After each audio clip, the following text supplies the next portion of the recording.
जी, जितने भी हमारे चैनल देखने वाले हैं सबको जो है मैं खुशामदीद कहता हूं। और ये हम मंदिर में हैं। क्या नाम है मंदिर का? फूटा अट्टा वाली माता। फूटा अट्टा, ये बुलंदशहर रोड पे मंदिर है और हम यहाँ पर हैं। फूटा अट्टा वाली माता। फूटा अट्टा वाली जो हैं माता। तो ये हमारे बहुत अच्छे महाराज जी हैं और बहुत अच्छी ज्ञान की बात करते हैं और हम थोड़ी सी ज्ञान की बात इनसे कराएंगे ताकि जो हमारे दर्शक हैं, जो हमारे व्यू हैं, उन तक बात पहुँचे और वो सही ज्ञान को समझें। ये देखो हमारे भाई हैं जो एक टांग पर जो है तपस्या कर रहे हैं। अच्छा, खड़ी तपस्या जो कर रहे हैं बाबा जी, जो हम देखें कि जो कितनी मेहनत कर रहे हैं ज्ञान के संबंध में, ईश्वर के संबंध में। और ये कुटिया है जिसमें हम बैठे हुए हैं और महाराज जी थोड़ी सी बात करेंगे।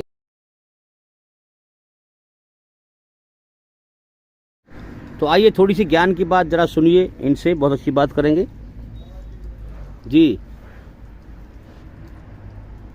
जी बोलिए, हमारे दर्शक सुन रहे हैं आपको। जो अच्छी बात है वो बताएं, धार्मिक बातें जो आपने अभी की हैं, बहुत अच्छी बातें की हैं। स्टार्ट करें, बोलें।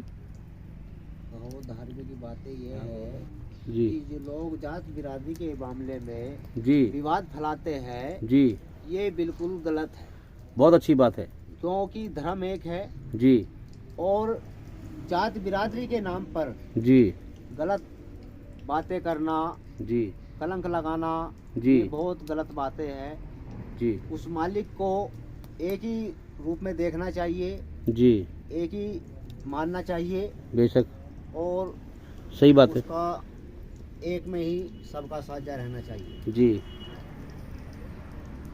जात बिरादरी को लेकर के जी कभी भी विवाद नहीं करना चाहिए, जी, सही बात है क्योंकि जात बिरादरी उस मालिक ने नहीं बनाई है। जी।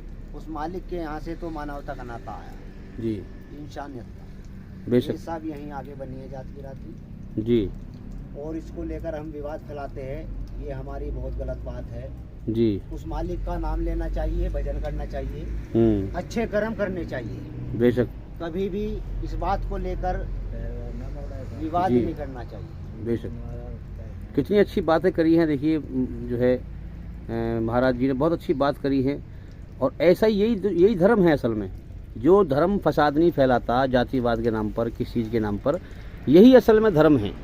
तो इसको भाई हमें समझना है, इस धर्म को हमें समझना है।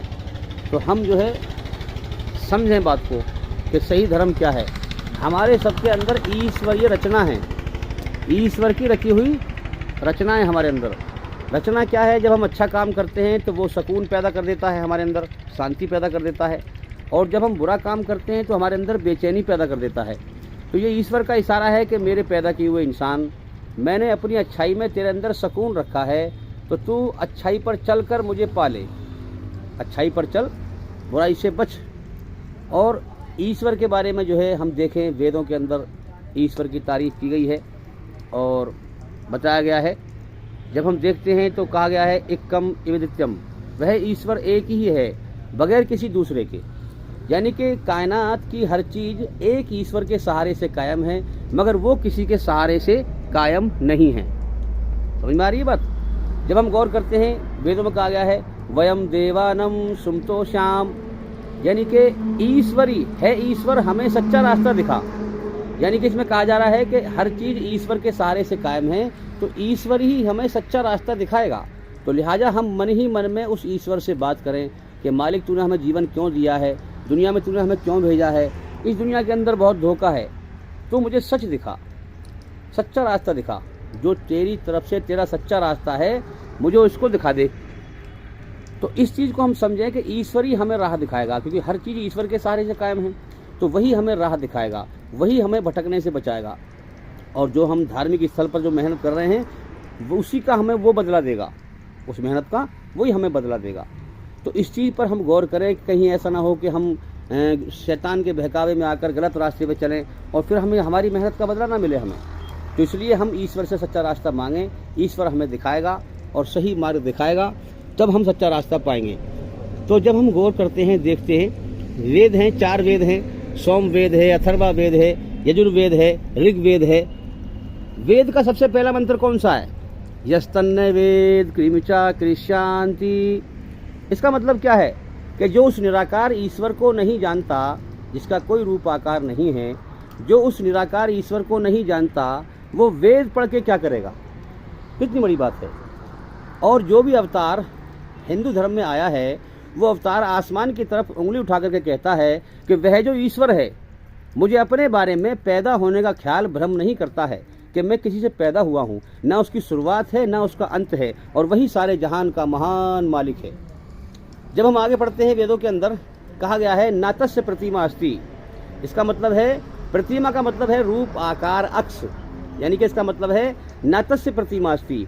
उस खुदा, उस भगवान का कोई रूप नहीं है, कोई अक्ष नहीं है, कोई स्टैचू नहीं है, कोई मूर्ति नहीं है, कोई स्कल्पचर नहीं है, कोई फोटो नहीं है, कोई पेंटिंग नहीं है, उसका कोई रूप आकार नहीं है। इस संसार के अंदर हर चीज़ हमारे दिल से जुड़ी हुई है। ज़मीन की मोहब्बत, जायदाद की मोहब्बत, बीवी की मोहब्बत, बच्चों की मोहब्बत, ये जो है हमारे दिल से जुड़ी हुई है। ईश्वर कहता है कि या तो तेरे पास दो ऑप्शन है, तुझे मैंने जीवन दिया है।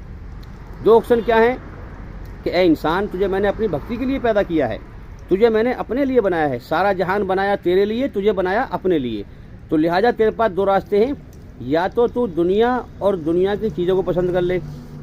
बात जरा समझे हम, या तो तू दुनिया और दुनिया की चीज़ों को पसंद कर ले, या मुझ अकेले दुनिया बनाने वाले को पसंद कर ले। मुझ अकेले दुनिया बनाने वाले को पसंद कर ले। अगर तू मुझे पसंद करता है तो दुनिया का धोखा पहचान, तेरी जान मेरे कब्जे में, इस कायनात में मेरी बादशाहत चलती है। जिसको चाहता हूँ मौत दे के उठाता हूँ, जिसको चाहता हूँ ज़िंदगी देता हूँ। इस कायनात में एक पत्ता भी मेरी बगैर मर्जी के नहीं हिलता। इस कायनात में मेरी बादशाहत छाई हुई है। तो लिहाजा तू मुझे पसंद करेगा तो मैं हमेशा बाकी रहने वाला हूँ। कुरान में यही बात कही गई है, कुल हु अल्लाहु अहद, कहो कि अल्लाह एक है। उसके अच्छे नाम अनेक हैं, कोई ईश्वर कहता है, कोई अल्लाह कहता है। तो अल्लाह एक है। अल्लाह समद, सारा जहान उसके सामने बेबस है, मोहताज है, मगर वो किसी के सामने बेबस नहीं है, मोहताज नहीं है।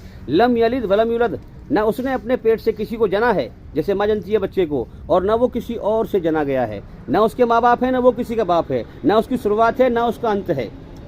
वही सारे जहान का महान मालिक है। और फिर लास्ट में कहा गया है वलम यकुल लहु कुफुवन अहद। ये अरबी भाषा है, इसका हिंदी में अनुवाद बनता है वलम यकुल लहु कुफुवन अहद। और अल्लाह के जैसा पूरी कायनात में कोई नहीं है। अल्लाह सबसे अलग और निराला है। तो ईश्वर कहता है, अल्लाह कहता है कि दिल मेरे हवाले कर दे, दिल मेरे हवाले कर दे। जब दिल हम उसके हवाले कर देंगे तो वो दुनिया की मोहब्बत हमारे अंदर से निकाल देगा, अपनी मोहब्बत दिल में डाल देगा और हमें पसंद कर लेगा।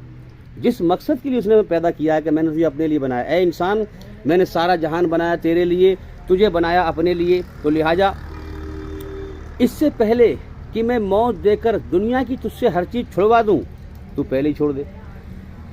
इससे पहले मैं तुझे मौत देकर इस दुनिया की हर चीज़ छुड़वा दूं, तू पहले ही छोड़ दे। इस दुनिया में तेरा कुछ नहीं है, कुछ नहीं है, सब छूट जाएंगे, रिश्ते नाते, माल दौलत, ज़मीन जायदाद। इससे पहले मैं छुड़वाऊँ, तू छोड़ दे पहले ही। और कुरान में कहा गया है कि मेरे पैदा किए हुए इंसान, मेरे बंदे, इससे पहले कि मैं तुझे मौत देकर अपनी तरफ लौटाऊं। भाई मर के हमें कहाँ लौटना है? कहाँ लौटना है? ईश्वर की तरफ। ईश्वर की तरफ ही जी जी जी, ईश्वर की तरफ लौटना है महाराज जी हमें। तो ईश्वर कह रहा है कि इससे पहले कि मैं तुझे मौत देकर अपनी तरफ लौटाऊं और तू तेरी अर्थी को, लोग तेरे जनाजे को अपने कंधों पे लेकर मेरी तरफ को आए, तू अपने पैरों पर चल के आजा मेरी तरफ, तू अपने पैरों पर चल के आजा मेरी तरफ, आजा, मैं तुझसे मोहब्बत करता हूँ, तू भी मुझसे मोहब्बत कर। ए मनु की औलाद, आदम की औलाद, मनु से सारे मनुष्य बने हैं, मनु और आदम एक ही बात है। ए मनु की औलाद, मैं तुझसे मोहब्बत करता हूँ, तू भी मुझसे मोहब्बत कर। मैंने तुझे जीवन दिया है, मैं तुझे खिला रहा हूँ, पिला रहा हूँ, मैंने तेरे ऊपर एहसान किया है, आजा मेरे एहसान का बदला, मेरे एहसान को मान और मेरे एहसान में डूब कर मुझसे मोहब्बत कर और मेरे आगे सर झुका, मुझसे मोहब्बत कर, आजा। अगर तू आ गया मौत से पहले पहले तो मेरा इनाम तेरे लिए तैयार है। इस दुनिया के पीछे ना भाग, ये धोखा है, हाया माया माल दौलत ये सब धोखा है, इसके पीछे ना भाग, आजा तू, इसको छोड़ के आजा मेरी तरफ। अगर तू आ गया और तूने मुझे राजी कर लिया, तूने दिल जो है अपना दिल मेरे हवाले कर दिया, तो मेरे पैदा किए हुए इंसान, मेरे बंदे, फिर तेरे लिए मेरा इनाम तैयार है। इस दुनिया के बदले में मैं तुझे स्वर्ग अता करूँगा। स्वर्ग क्या है? स्वर्ग ऐसा जीवन जिसमें मौत ना आए, जिसमें बुढ़ापा ना आए, जिसमें दुख ना आए, जिसमें तकलीफ ना आए, जिसमें मुसीबत ना आए, जिसमें परेशानी ना आए, जिसमें गम ना हो, जिसमें डर ना हो, इंसान की हर इच्छा पूरी हो। तो मेरे बंदे तेरे पास दो रास्ते हैं। दो रास्ते कौन कौन से हैं? या तो अपने मन को राजी कर ले, मनमानी कर ले, या फिर मुझ रब को राजी कर ले। रब का मतलब क्या है? पालनहार, पालने वाला, जो हमारा पालने वाला है। तो या तो मुझे राजी कर ले या रब को राजी कर ले। तो मेरे बंदे, तो ईश्वर जैसे माँ बच्चे को पुकारती है, बच्चा धूल मट्टी में खेलता है और गंदा हो गया सारा, तो वो पुकारती है, बच्चा जो है गंदा होके आता है, तो माँ उसे दुश्मनी नहीं करती, क्या करती है? उसकी मट्टी झाड़ के उसे गले से लगा लेती है। ऐसे ईश्वर जो है हमें गले से लगा लेगा, हमारे गुनाहों को माफ़ कर देगा।